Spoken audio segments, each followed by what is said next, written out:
বৈদিক বা হিন্দু দর্শনের মূল উৎস হল বেদ।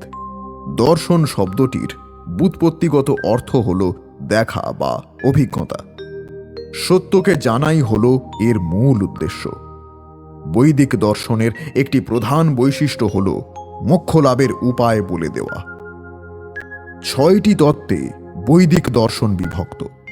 যে তত্ত্বগুলি বেদের শিক্ষার উপর ভিত্তি করে আলোচিত হয়েছে সেগুলিকে আস্তিক বলা হয়, এবং সেগুলি হল: 1. ঋষি গৌতমের ন্যায়। 2. ঋষি কণাদের বৈশেষিক। 3. ঋষি জৈমিনীর পূর্ব মীমাংসা। 4. ঋষি কপিলের সাংখ্য। 5. ঋষি পতঞ্জলির যোগ। এবং 6. ঋষি ব্যাসের বেদান্ত। পণ্ডিতগণের মতে এই তত্ত্বগুলি খ্রিস্টপূর্ব 600 থেকে 200 বছর পূর্বে প্রচলিত হয়েছিল। যদিও বৈদিক দর্শনে 6টি তত্ত্ব আছে, কিন্তু তারা পরস্পর বিরোধী নয়। পণ্ডিতগণ মনে করেন যে এই 6টি তত্ত্বের মধ্যে একটি সমন্বয় ভাব আছে। এক একটি তত্ত্ব ধাপে ধাপে সত্য থেকে উচ্চতর সত্যে, উচ্চতর সত্য থেকে উচ্চতম সত্যে পৌঁছাতে সাহায্য করে। ন্যায় ও বৈশেষিক তত্ত্ব মানুষের মনকে প্রস্তুত করে দর্শন তত্ত্ব বুঝতে।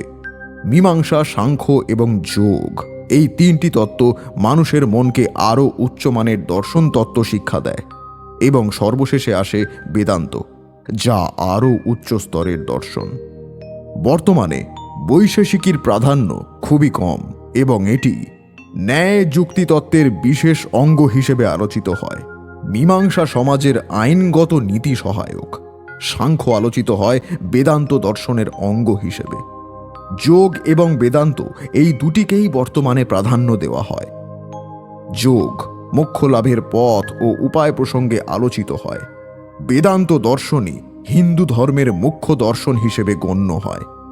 দর্শন যে বেদকে প্রামাণ্য গ্রন্থ হিসেবে স্বীকার করে তা আস্তিক। সাংখ্য, যোগ, ন্যায়, বৈশেষিক, মীমাংসা ও বেদান্ত, এই 6টি আস্তিক দর্শন, এবং এগুলিকেই একত্রে বলা হয় ষড়দর্শন। আর চার্বাক, বৌদ্ধ ও জৈন দর্শন বেদে বিশ্বাসী নয় বলে এগুলি নাস্তিক দর্শন হিসেবে পরিচিত।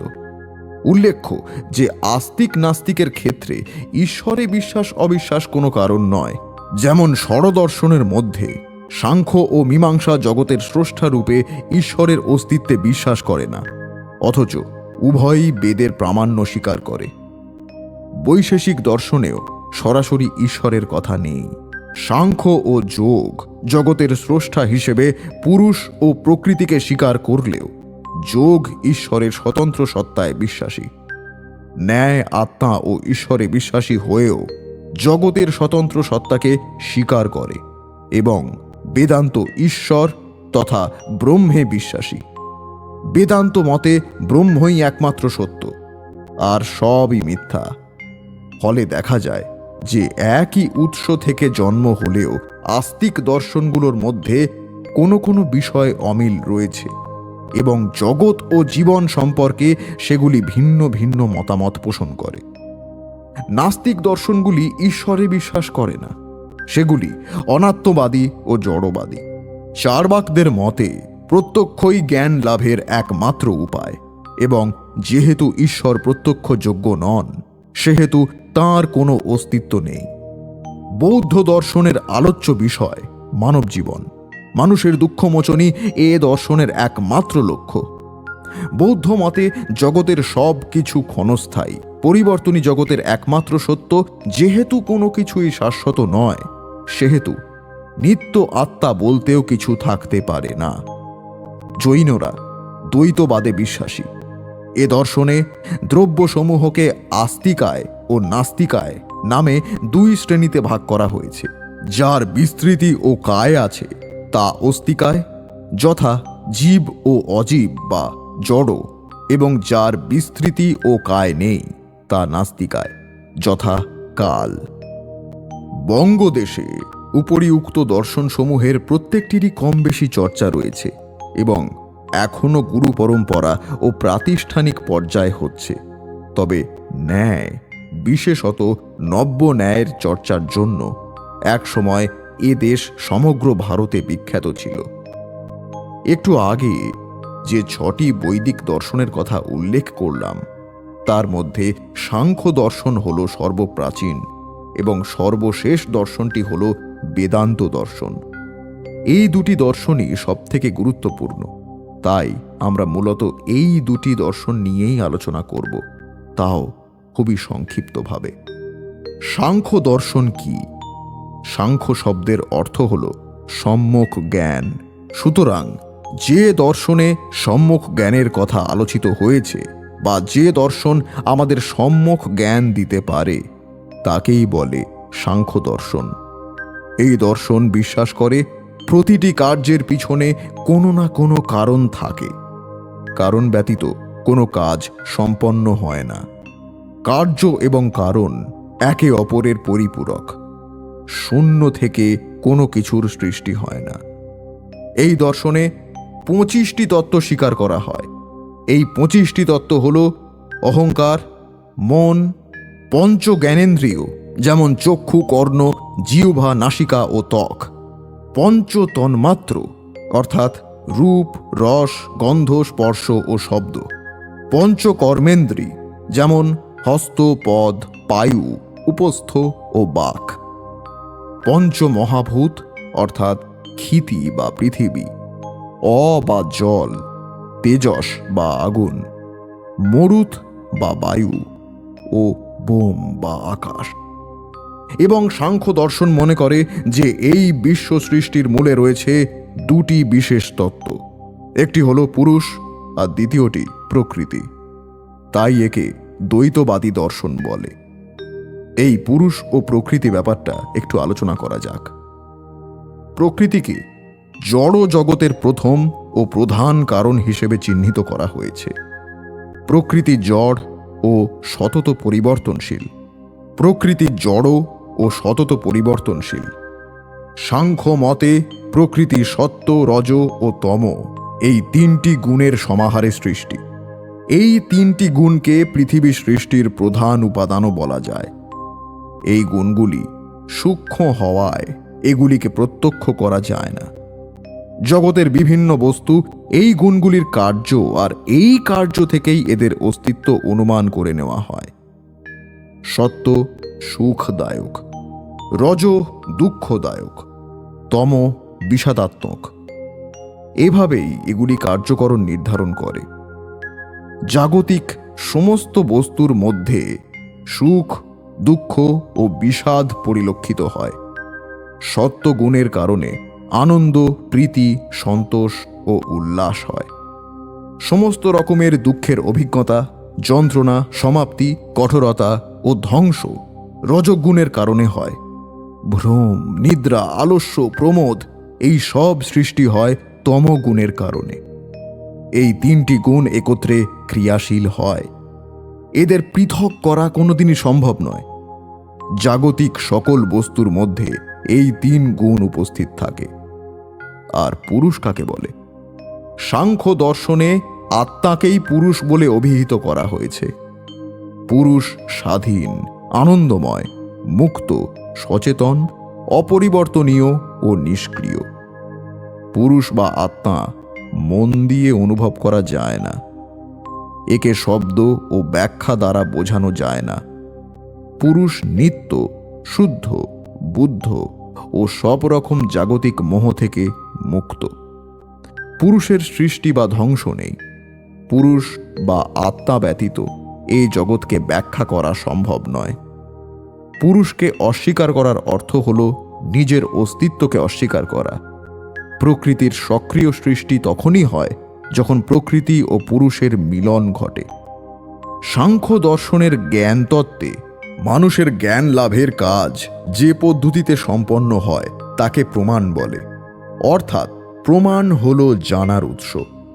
সাংখ্য মতে মানুষের জানার কাজ সম্পূর্ণ হয় প্রধানত 3টি উৎসের মাধ্যমে। এই উৎসগুলি হল প্রত্যক্ষ, অনুমান ও শব্দ। প্রত্যক্ষ মানে উপলব্ধি। জ্ঞানেন্দ্রিয়ের সঙ্গে সরাসরি সংযোগস্থলের ফলে প্রত্যক্ষ সম্ভব হয়। প্রত্যক্ষ 2 প্রকার: নির্বিকল্প প্রত্যক্ষ ও সবিকল্প প্রত্যক্ষ। নির্বিকল্প প্রত্যক্ষ হল প্রত্যক্ষের প্রাথমিক স্তর। কোনো বস্তু প্রথম ইন্দ্রিয়ের গোচরীভূত হলে বস্তুটির কোনো বৈশিষ্ট্য লক্ষ্য করা যায় না। বস্তুর এই প্রাথমিক প্রত্যক্ষকে নির্বিকল্প প্রত্যক্ষ বলা হয়। নির্বিকল্প প্রত্যক্ষে কেবলমাত্র কোনো বস্তুর অস্তিত্ব প্রত্যক্ষ হয়। বস্তুটি সম্পর্কে জ্ঞান শব্দ দ্বারা প্রকাশ করা যায় না। ঠিক পরমুহূর্তে বিচার ও বিশ্লেষণের মাধ্যমে বস্তুটির বৈশিষ্ট্য যখন অনুধাবন করা সম্ভব হয়, তখন তাকে সবিকল্প প্রত্যক্ষ বলা হয়। অনুমান হল যুক্তি প্রয়োগ করে এক বা একাধিক পর্যবেক্ষণ এবং পূর্ববর্তী সত্য থেকে একটি নতুন সিদ্ধান্তে পৌঁছানো। সাংখ্য মতে কার্যকারণের অবিচ্ছেদ্য সূত্র ধরে আমরা সেই প্রত্যক্ষ থেকে অপ্রত্যক্ষে পৌঁছাই, যেমন ধোঁয়া পর্যবেক্ষণ করে আগুন অনুমান করা। শব্দ একটি বস্তু সম্পর্কে জ্ঞান দান করে। কতকগুলি শব্দ বিশেষ পদ্ধতিতে সজ্জিত হলে একটি বাক্য গঠিত হয়। কোনো বাক্যকে সঠিকভাবে বুঝতে গেলে যে শব্দগুলো দিয়ে একটি বাক্য গঠিত হয়েছে সেগুলির অর্থ যথাযথভাবে বুঝতে হবে। সাংখ্য দর্শনের প্রকৃত জ্ঞানের উৎস হল বেদ। সাংখ্য দার্শনিকরা বেদ ভিত্তিক শব্দ ছাড়া আর কোনো শব্দের প্রামাণ্য স্বীকার করে না। সাংখ্য দর্শনের মোটামুটি একটা পরিচয় আশা করি আপনারা পেয়েছেন। আগামী পর্বে আলোচনা করব বেদান্ত দর্শন নিয়ে। এই পর্বের আলোচ্য বিষয় বেদান্ত দর্শন। কিন্তু বেদান্ত দর্শনের সাথে পরিচয় করার আগে আমাদের জানতে হবে দর্শন কি। কারণ একদম গোড়ার ধারণা পরিষ্কার হলে তবেই এই বেদান্ত দর্শনের শ্রেষ্ঠত্ব উপলব্ধি করতে পারবো আমরা। তবেই বুঝতে পারবো কেন এটি সর্বোচ্চ পর্যায়ের দর্শন। আসলে অল্প কথায় দর্শন বোঝানো সম্ভব নয়, তবে ধারণা দেওয়া অবশ্যই সম্ভব। ইতিহাস খ্যাত বিভিন্ন দার্শনিক নিজের মতন করে দর্শনের সংজ্ঞা দিয়েছেন। সেগুলোকে একত্রিত করে যদি একটা সংজ্ঞা বানানোর চেষ্টা করি, তাহলে বলা যায় জীবন ও জগতের মৌলিক প্রশ্নগুলির যুক্তিযুক্ত উত্তর খোঁজাই হলো দর্শন। মানুষের মনে সৃষ্টির অপার রহস্য সব সময় তোলপাড় করে, প্রশ্নের জন্ম দেয়, আর এই প্রশ্ন থেকেই জন্ম নেয় দর্শন। এই জন্যই দর্শন সর্বাত্মক।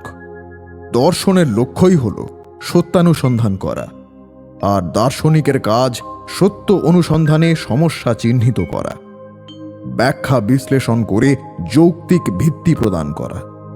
আর এটা মানুষের জন্মগত স্পৃহাও বটে। প্রত্যেকটি মানুষই কম বেশি সত্য জানতে চায়। সেদিক থেকে প্রতিটি মানুষই জন্মগতভাবেই দার্শনিক। কেননা জীবন জগৎ এবং সমস্যা নিয়ে সব মানুষই চিন্তাভাবনা করে। চলুন এবারে প্রবেশ করা যাক বেদান্ত দর্শনে। সৃষ্টি ও স্রষ্টাকে একাত্ম করে ধীরে ধীরে এক অদ্বৈত সত্তার উপলব্ধি উপনিষদীয় ঋষিদের চিন্তা জগতে যে অনেকটাই দানা বেঁধে উঠেছিল, তা উপনিষদীয় সাহিত্যে অপ্রকাশ্য নয়। বৃহদারণ্যকেই বলা হয়েছে, প্রথমে সবই ছিল অব্যাকৃত, অসৎ, অমূর্ত। বীজের অভ্যন্তরে ছিল একাকার হয়ে, ছিল না নানা নামে নানা রূপে তার বহিঃপ্রকাশ। সৃষ্টির অভিলাষে, লীলাবিলাসে, আনন্দের অভিসারে সেই এক তিনি হলেন ব্যাকৃত, ব্যক্ত, প্রকাশিত। হলেন নাম ও রূপ নিয়ে বহু, পৃথক পৃথক অস্তিত্ব নিয়ে তিনিই হয়েছেন বহু। হলেন ইদং, অর্থাৎ এই। প্রত্যেকের অভ্যন্তরে তাঁরই অধিষ্ঠান। নামে রূপে এই প্রকাশের ফলেই জগতের প্রতিটি বস্তুর এক এক নাম, এক এক রূপ। চিহ্নিত করে এই বলে এর এই নাম, এটির এই রূপ।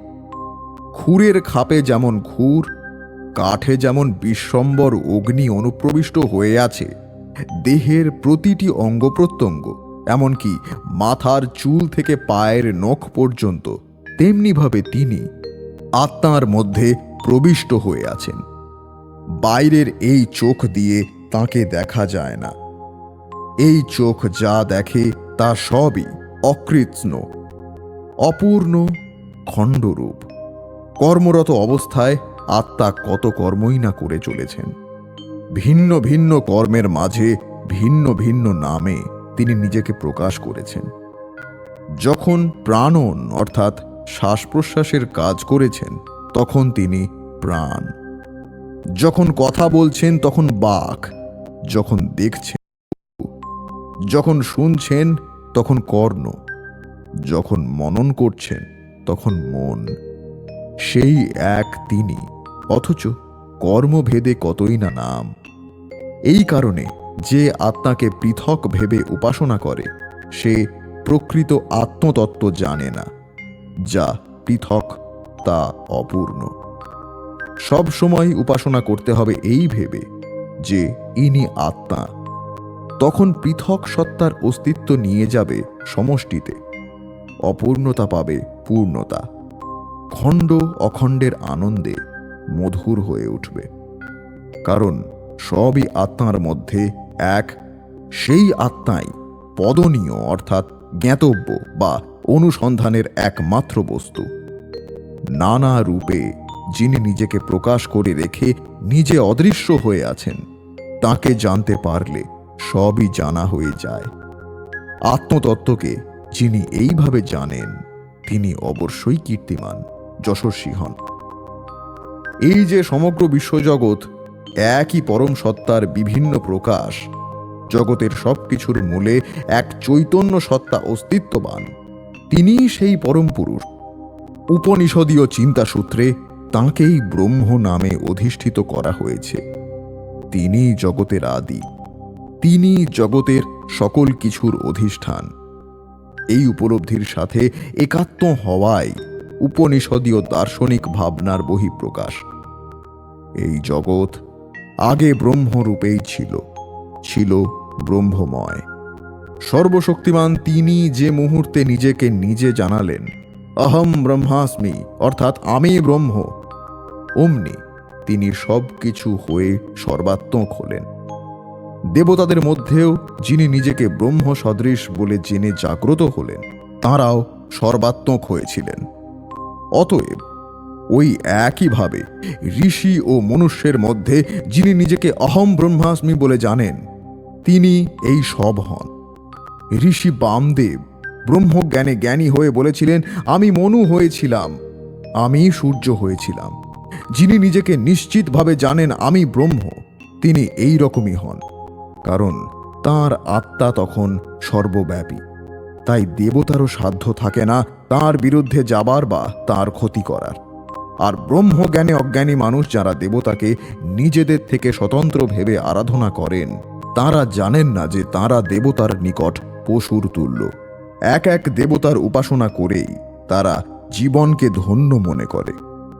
মানুষ যেমন পশু গৌরবে গৌরববোধ করে, দেবতারাও তেমনি একই রকমের মানুষ পশু পেয়ে খুশিই থাকেন। একটি পশু ছুরি গেলে বা নষ্ট হলে মানুষের যেমন ক্ষতিবোধ হয়, দেবতাদের ক্ষেত্রেও তাই। কোনো সেবক মানুষ পশু যদি নিজেকে একবার পশুত্ব পাশ থেকে মুক্ত করে তত্ত্বজ্ঞ, আত্মজ্ঞ, ব্রহ্মজ্ঞ হয়ে ওঠে, তাহলে দেবতারা তার সেবা আর পেতে পারে না। তাই দেবতারা চান না মানুষ ব্রহ্মজ্ঞ হোক, ব্রহ্মজ্ঞান লাভ করুক। এই যে ব্রহ্ম বিষয়ক উপনিষদীয় ভাবনার উন্মেষ, সেই ব্রহ্মের গুণের অন্ত নেই। যেমন বৃহদারণ্যক উপনিষদেই ব্রহ্মবিদ বিদুষী গার্গীকে নিজের ব্রহ্মজ্ঞানের প্রমাণ দিতে গিয়ে যাজ্ঞবল্ক্যের বয়ানে বলা হচ্ছে, গার্গী, এই সেই অসীম অনন্ত অফুরন্ত শক্তিমান অক্ষর পুরুষ। ব্রহ্মাণ্ডের প্রতিটি বস্তু নির্দ্বিধায় মেনে চলে তাঁর নির্দেশ। সূর্য, চন্দ্র, দুলোক, ভূলোক, নিমেষ, মুহূর্ত, অহরাত্র, মাসার্ধ, মাস, ঋতু, সংবৎসর তাঁরই প্রশাসন মেনে চলেছে। এই অক্ষর পুরুষের শাসনেই শ্বেত পর্বত থেকে শুরু করে অন্যান্য পর্বতে উৎপন্ন নদী পূর্ব পশ্চিমে যে যার গতিপথে কলকল্লোলে বয়ে চলেছে। গার্গী দানকারীরা যে প্রশংসিত হয়, দেবতারা যজমানের বা ভক্তের পিতৃগণ দর্বী অর্থাৎ শ্রাদ্ধান্যের অনুগত হয়, তাও এই অক্ষর পুরুষের শাসনে। অনন্ত এই অসীম গুণের আধার যে ব্রহ্ম, তাঁর স্বরূপ কি? লক্ষণীয় হল বৃহদারণ্যক উপনিষদে ব্রহ্মের কোনো সদর্থক বর্ণনা নেই। যেমন যাজ্ঞবল্ক্য বলেন গার্গী, ব্রহ্মবিদ ব্রাহ্মণেরা বলেন ইনি সেই অক্ষর পুরুষ যার ক্ষয় নেই।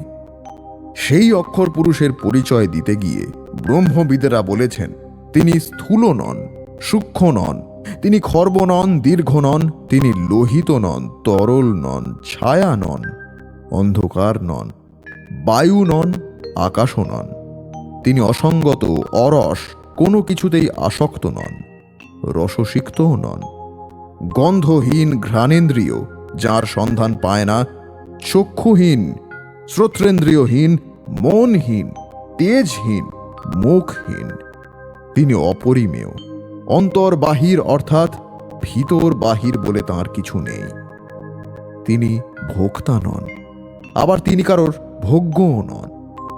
কিন্তু সর্বব্যাপী যে অফুরন্ত সত্তা অস্তিত্ববান, সৎ বলে স্বীকার করা হয়, তার বর্ণনা কেন এমন অভাবাত্মক হবে?